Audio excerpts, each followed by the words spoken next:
Iglesia en Medio Oriente denuncia que la evacuación de Gaza ante la posible ocupación israelí sería una sentencia de muerte por el grave deterioro humanitario.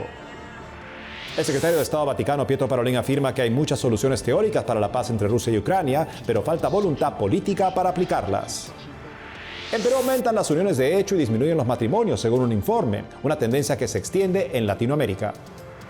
Se estrena una docuserie sobre Marcial Maciel, fundador de Los Legionarios, acusado de abusos sexuales. Entrevistamos al productor. Carlo era un niño siempre alegre. A pocas semanas de la canonización de Carlo Acutis, EWTN lanza en YouTube un podcast con relatos y anécdotas contadas por su madre. Hola amigos, gracias por acompañarnos en su programa de noticias con enfoque católico EWTN Noticias. Soy Eddie Rodríguez Morel. Empezamos las noticias con reacciones desde el Vaticano y la Iglesia en Medio Oriente sobre la guerra entre Israel y Hamás, que está por cumplir 2 años, cuando los terroristas asaltaron a civiles israelíes en la frontera, asesinando y tomando rehenes para presionar la desocupación israelí y la liberación de presos palestinos. Veamos.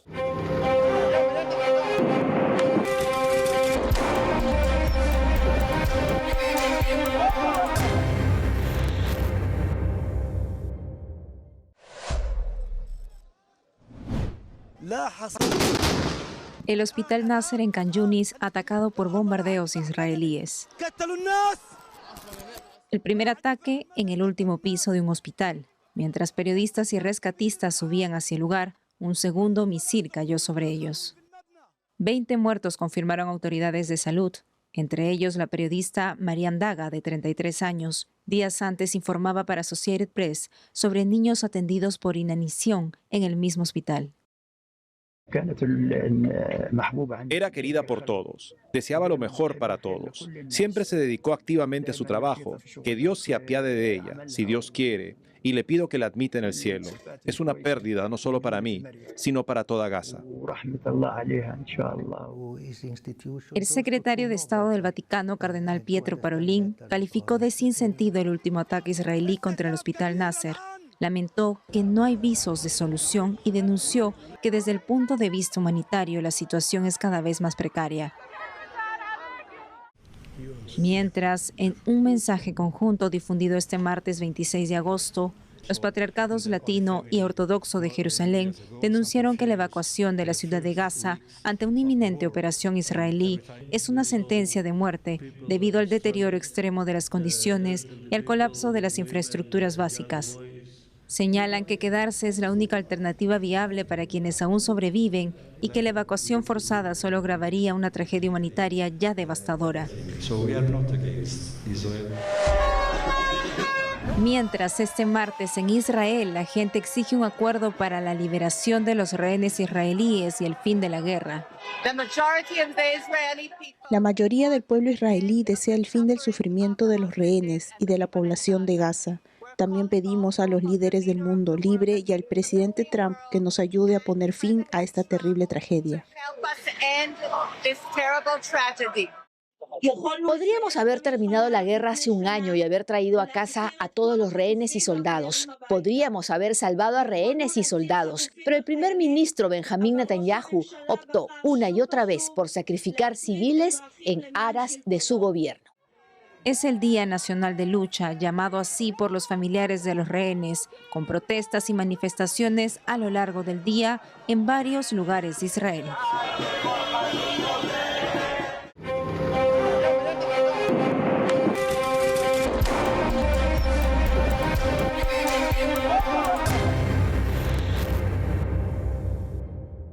Y sobre la guerra entre Rusia y Ucrania, el secretario de Estado Vaticano, Pietro Parolin, también dijo que aunque existen muchas soluciones teóricas para la paz en Ucrania, lo que realmente falta es la voluntad política para ponerlas en práctica. Subrayó que se necesitan disposiciones del espíritu para avanzar. El purpurado destacó la importancia de la esperanza en el mundo, recordando que el jubileo convocado por el Papa Francisco busca ser un momento para recuperarla. Aunque reconoció la dificultad de iniciar procesos de paz en conflictos internacionales, Parolin exhortó a no resignarse y a continuar trabajando por la paz y la reconciliación. El purpurado hizo estas declaraciones en Nápoles durante la 75 Semana Litúrgica Nacional. Por otro lado, el Papa León XIV sostiene que todos los pueblos tienen el derecho a vivir en sus tierras y nadie puede obligarlos a un exilio forzado. Así lo dijo durante su encuentro en el Vaticano con una delegación de refugiados de las islas de Chagos. De acuerdo a Ciprensa, las islas Chagos, en el Océano Índico, fueron separadas de la República de Mauricio por parte del Reino Unido en 1965 a cambio de su independencia. Luego se instaló una base militar estadounidense, lo que obligó al exilio a unas 2.000 personas. En 2025, un tratado puso fin a la soberanía británica sobre Chagos. El Papa León XIV destacó la importancia del acuerdo y expresó su deseo a los refugiados de que las autoridades de la República de Mauricio, África, puedan garantizar su regreso. Además, les prometió la ayuda de la Iglesia Católica local. Escuchemos al Santo Padre. Todos los pueblos, incluso los más pequeños y débiles, deben ser respetados por los poderosos en su identidad y sus derechos, en particular vivir en su propia tierra, y nadie puede obligarlos al exilio. Han sufrido la pobreza, el desprecio y la exclusión. Que el Señor, en la esperanza de un futuro mejor, cure sus heridas y les conceda la gracia de perdonar a quienes les han hecho daño. Los invito a mirar con determinación hacia el futuro. En Perú, el número de matrimonios disminuye, las separaciones aumentan y la convivencia se expande, según un reciente informe del Observatorio de la Familia de la Universidad de Piura. ¿Qué consecuencias graves podría tener un país con esta realidad y qué hacer frente a ello? Nuestro corresponsal Abel Camasca explica. Con mucha ilusión, Mariana y Sebastián se miran a los ojos y sonríen. Quieren que este momento especial al inicio de su matrimonio quede como un firme recuerdo en el tiempo y la eternidad. En la Iglesia Católica, el matrimonio religioso es tan valioso que tiene el grado de sacramento, instituido por Dios como esperanza fecunda de vida para la sociedad. No obstante, un reciente informe del Observatorio de Familia de la Universidad de Piura, en Perú, muestra que el número de matrimonios está decayendo. Basado en cifras del Instituto Nacional de Estadística e Informática, INEI, señala que del 2015 al 2023, el estado marital de las mujeres peruanas en edad fértil ha variado. Las casadas disminuyeron de poco más del 22% a más del 16%, mientras que las peruanas que se separaron subieron de más del 9% a más del 13%. Por otro lado, las mujeres que conviven siguen siendo mayoría y en expansión. Pasaron de más del 44% a más del 47%. Para la docente Gloria Huarcaya, una de los autores del informe, esto también se da a mayor escala. En realidad es una tendencia global de todos los países de Occidente. Se observa este retroceso del matrimonio y una consecuente popularización de la cohabitación. Lo que deriva en consecuencias preocupantes sobre las nuevas generaciones. En el caso de América Latina, Huarcaya enfatiza que, según las investigaciones, alrededor del 75% de niños nacen fuera del matrimonio, y en Perú esta cifra llega al 90%, es decir, 9 de cada 10 niños. También hemos verificado que suelen ser los hogares de convivientes los que tienen menos hijos. Justamente, no sabemos el motivo exacto, pero la hipótesis podría ser es porque se disuelven más pronto, ¿no? Porque no tienen tanta estabilidad. Con esta realidad, en el futuro, el Perú podría no tener jóvenes que reemplacen a los adultos, porque son más los que mueren que los que nacen. Cada mujer peruana en su vida fértil está teniendo alrededor de 1.8 hijos, cuando lo mínimo requerido para que haya este reemplazo generacional, esta es una cifra demográfica consensuada, es 2.1 hijos por mujer, y nosotros estamos por debajo de la línea de reemplazo desde el año 2015. Por otro lado, las mujeres en uniones de hecho están más expuestas, tal como indica el catedrático Guillermo Dulanto, otro de los autores del informe. Impacta en la violencia contra la mujer. Hay más violencia en los hogares en donde son convivientes que en los hogares donde son casadas. Impacta en la educación de los hijos, ¿no? La educación de los hijos, generalmente las convivientes, es de menor nivel que la educación de los hijos de los matrimonios casados, ¿no? Algo que reafirma también la docente Huarcaya, quien señala que las mujeres, al tener una relación menos estable, sufren vulnerabilidad económica con la separación. En la mayoría de casos, asumen el soporte económico que debía contribuir el padre. Además, ellas solas suelen cuidar del hogar y del hijo, lo que se convierte en una recarga laboral doméstica, enfatiza. Ante este panorama, los especialistas señalan como un camino de solución la implementación de políticas públicas. El Estado dé una serie de facilidades para que los matrimonios puedan concretarse, formalizarse. A través de préstamos para adquirir una primera vivienda con bajos intereses y que luego ese préstamo podría irse reduciendo conforme las parejas van teniendo hijos, ¿no? Lo que podría convertirse en un incentivo para favorecer la estabilidad de las parejas, la conformación de matrimonios y, por supuesto, el aumento de la natalidad. En Lima, Abel Camasca, EWTN Noticias. En Italia, monjas clarisas hacen funcionar su convento con energía solar e involucran a sus vecinos a imitarlas. Nuestra corresponsal Paola Flynn informa. Las hermanas del monasterio de Santa Clara di Via Vitellia ofrecen energía renovable, obtenida a través de paneles solares para algunos miembros de su comunidad. En torno al monasterio ha surgido una sociedad solidaria de la que se beneficiarán hasta 24 hogares. La planta, instalada sobre el techo del convento, tiene una potencia de 70 kilovatios hora. Una vivienda pequeña puede gastar aproximadamente entre 5 y 15 al día. La ingeniera detrás del proyecto es la hermana Marta Maddalena, quien trabajó en el sector durante 5 años antes de ingresar al convento. ¿Cómo funciona este sistema de energía renovable? Llegar a eliminar la energía de combustibles fósiles para producir energía limpia llevará aún años, pero poco a poco se está intentando avanzar en esta dirección y nuestra planta, la construcción de esta planta va en esta dirección. Es nuestra pequeña contribución, una pequeña semilla para intentar avanzar en este camino. Los vecinos que participan de la iniciativa recibirán un incentivo financiero, verán una reducción en sus facturas de electricidad. Aparte del beneficio medioambiental, tendrán una mayor independencia energética. La idea surgió de la encíclica Laudato Si del Papa Francisco. Cuando se publicó, la comunidad decidió realizar un curso de formación comunitaria sobre la encíclica, que entre otros frutos dio lugar a la idea de instalar un sistema fotovoltaico para producir energía limpia. Fue iniciativa de la madre Elena Francesca extender el proyecto a la comunidad que las rodea, de manera que los vecinos se han convertido en amigos.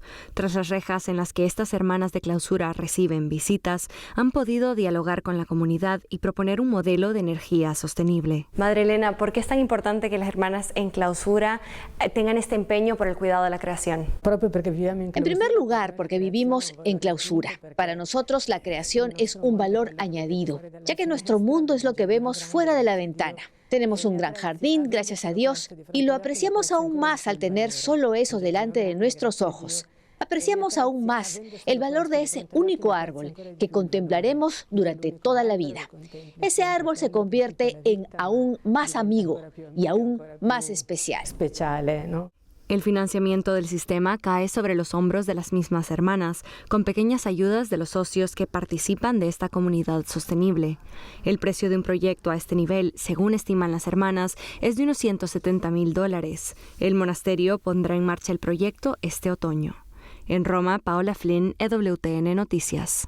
Y desde esta semana el podcast titulado Carlo Acutis, Un hijo para el cielo, ya está disponible en el canal de WTN Español en YouTube. Con motivo de la canonización del beato Carlo Acutis en Roma el domingo 7 de septiembre, WTN acaba de lanzar esta nueva producción. Son 2 episodios en los que la madre de Acutis, Antonia Salzano, comparte anécdotas y reflexiones sobre la vida de Carlo, los santos que lo inspiraron y la forma en que integraba su vida espiritual con la normalidad de un adolescente, reporta Así Prensa. En el podcast, Gaby Jacoba, productora y guionista de la película Kit de Santidad, dialoga con Antonia Salzano en un tono íntimo y cercano. Las entrevistas fueron grabadas en Asís, en el centro de Carlo Acutis. Desde ahí escuchemos a los jóvenes que visitan y rezan ante la tumba del ciberapóstol de la Eucaristía, que fueron entrevistados por nuestra compañera Natalie Paredes en su recorrido en Asís durante el jubileo de los jóvenes. Sentí un calor especial. Le pedí que seamos alegres todos, así los jóvenes y todo como él, y que nos ayude a llegar a la santidad. ¿Y qué le has pedido a Carlo Acutis? Pues que conozcan la Eucaristía, porque sin conocer la Eucaristía no se le llama ser católico ni ser santo, ni estar, digamos que en el camino para alcanzar la santidad. La Eucaristía es el centro de eso. Y fue muy lindo haber podido rezar acá, creo que es un privilegio, haber podido pedir la intercesión por todos los jóvenes este último tiempo he sido muy cercano a él, dado que le pido intercesión por todos mis amigos, por todos los jóvenes, y también nos enseñó algo muy importante, que es que la Eucaristía es la autopista al cielo. Así que desde que conocí a Carlo Acutis, siempre que recibo la Eucaristía, le doy una importancia que antes no le daba. Para mí ha iniciado mi camino, en el cual una vez fue elegido para nuestro patrono de nuestra pequeña comunidad del Duraznito, donde yo soy. Entonces yo traía esa ilusión de venir a ver a Carlo Acutis y de venir a presentarle a todos los jóvenes de mi comunidad. Y él ha sido en nuestro camino de gran ayuda, porque él nos ha enseñado a cómo iniciar. No, para ser un joven católico no se necesita saber de todo, sino tener esa humildad. Hacemos una pausa y al volver lanzan una docuserie sobre Marcial Maciel, fundador de Los Legionarios. Entrevistamos a su productor.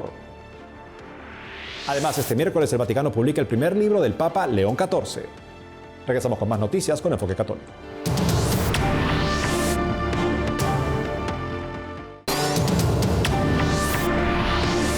Este miércoles el Vaticano publica el primer libro del Papa León bajo el título Que sea la paz, palabras a la Iglesia y al mundo. La obra en italiano, inglés y español recopila los primeros discursos del Santo Padre. Según la Santa Sede, en sus 160 páginas destacan algunas ideas sobre la primacía de Dios, la comunión en la Iglesia y la búsqueda de la paz.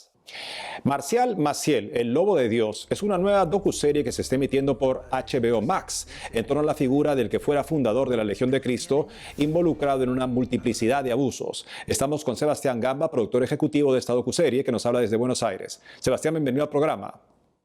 Muchas gracias. Sebastián, cuéntenos qué lo motivó a producir una docuserie sobre Marcial Maciel.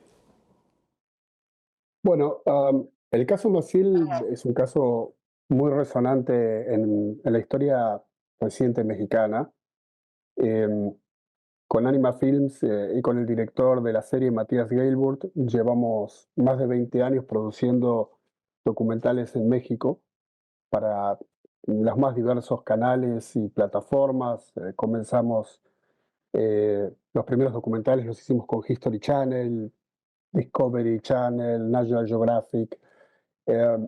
Luego vino la etapa de las plataformas y a lo largo de los años hemos producido muchísimos documentales de los temas más diversos en México, históricos y temas de actualidad. Y el caso de Maciel es un caso que, por supuesto, lo conocíamos hace muchos años. Y hace unos 5 o 6, unos 7 años aproximadamente, decidimos empezar a trabajar el tema para ver la posibilidad de hacer alguna producción documental. ¿Por qué titularla El Lobo de Dios? ¿Qué simbolismo tiene ese título? Bueno, yo creo que es bastante elocuente, ¿no? Creo que representa muy bien, ese nombre sintetiza muy bien la figura de Maciel, un personaje siniestro que se esconde en la religión para hacer todo el mal posible. ¿Cuál fue el principal reto al narrar una historia tan dolorosa? Bueno, justamente ese es uno de los grandes retos, que es una historia muy dolorosa, cómo tratar a las víctimas con mucho cuidado, con mucho respeto. Y otro de los grandes retos era cómo contar toda la dimensión de esta historia, que no es solamente el aspecto más dramático y más tenebroso, que es el de los abusos sexuales, sino que hay muchos otros aspectos en la historia de Maciel que nosotros queríamos narrar en esta serie, y por eso el gran desafío fue sumar todas estas voces de periodistas e investigadores de distintos países del mundo que en distintas épocas trabajaron esta historia y en distintas áreas, ¿no? Es decir, no todos trabajaron en el mismo aspecto. Hay, por ejemplo, el caso de Raúl Olmos, que abordó toda la cuestión financiera. Está el caso de Jason Berry, que fue de los primeros en denunciar en la década del 90 en Estados Unidos. Y Goya Sota, que fue la que investigó todo lo que fue la doble vida de Maciel en España, donde tenía una mujer y una hija. Y Carmen Aristegui, en los trabajos que hizo también en su libro, con entrevistas muy importantes. Elena Sada, que relata muy bien lo que era la vida de consagrada dentro de la Legión, también escribió un libro.